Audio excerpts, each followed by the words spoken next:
With us is Tinder. Now tell me about Tinder. Tinder is a 5-year-old Finnish Spitz.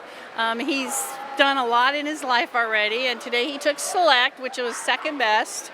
And one of the funnest things about him is he's a master agility. He's the only Finnish Spitz in the world to get that title.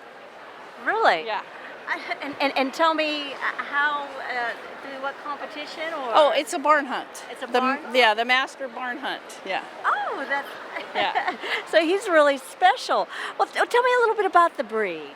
Oh, Finnish Spitz are a really, really sweet breed. I find that couples that get married and want to stay in shape are the best to own one because they always want children later, and these are the best children dogs when they're a little older. And so they're really busy, so then the people want to stay in shape and they run with them, and they're just really, really great. They're perfect family dog, but not for every family. Do they need a lot of space to run, or some dogs are more indoors a little I see bit, that, or? yeah. No, they can be an apartment dog as long as you get out and exercise them. Yep. They do bark. They're a bark pointer, so you do have to teach them to stop barking. Yeah, because you want them to bark. You want to know somebody's at the door. You want to know that something's stuck in your tree. Those kinds of things. Well, how do you stop them from barking? We have a lab that barks a lot sometimes, Okay. and I don't know how to. I never know how to do it.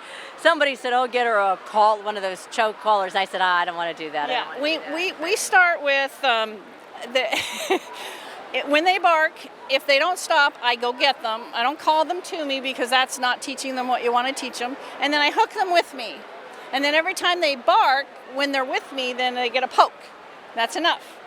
And then once they learn enough, then they're out in the back 40, and you go, enough. And suddenly, yeah.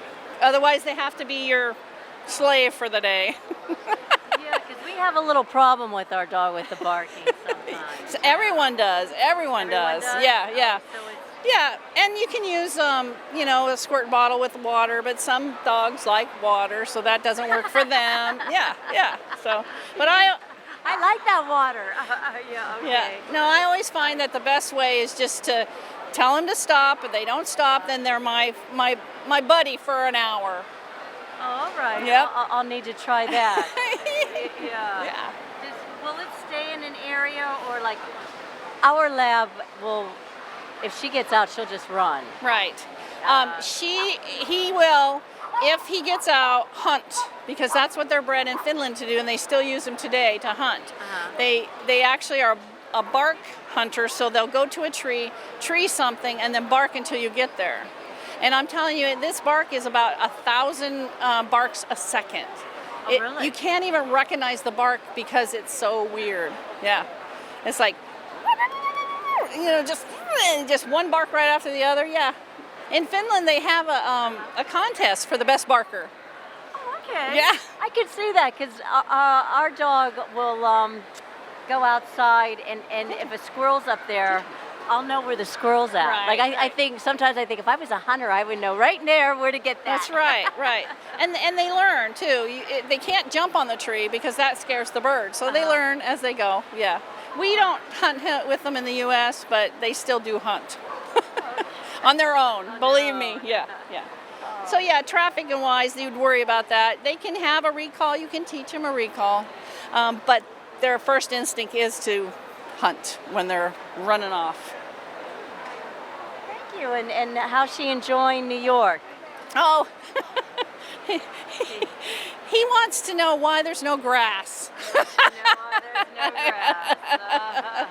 He's used to a nice field. A nice field. Oh boy. Well, pretty soon. Yeah. Where did you say again you came from? Or? We came from Canandaigua. Oh, where's that? It's just north, upper New York. Upper Yeah, New York? yeah, Okay. yeah. Okay. Yeah. Well, pretty soon. Yep. Well, thank you. Yeah, no, thank you. I run our own club. My husband and I run our own club. It's called Whiskers Barn Hunt Club. There is a national barn hunt association. Tinder here, we have our own. We just started our own club last fall.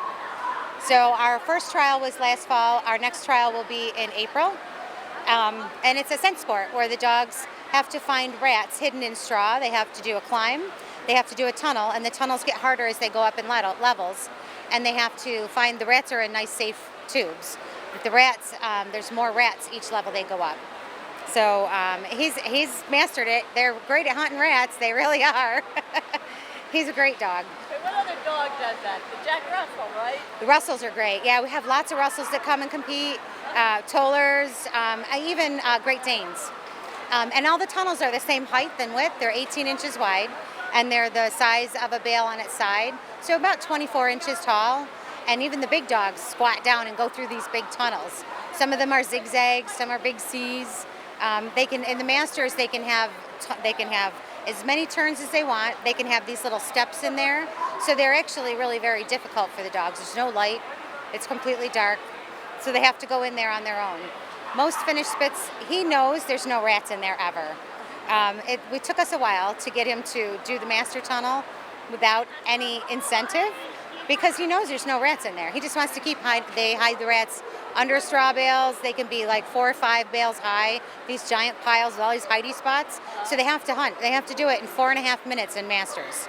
And there can be up to 5 rats. There's 8 tubes total in that whole ring. So they have to know the difference between a rat tube and a litter tube. Yeah. So, thank you.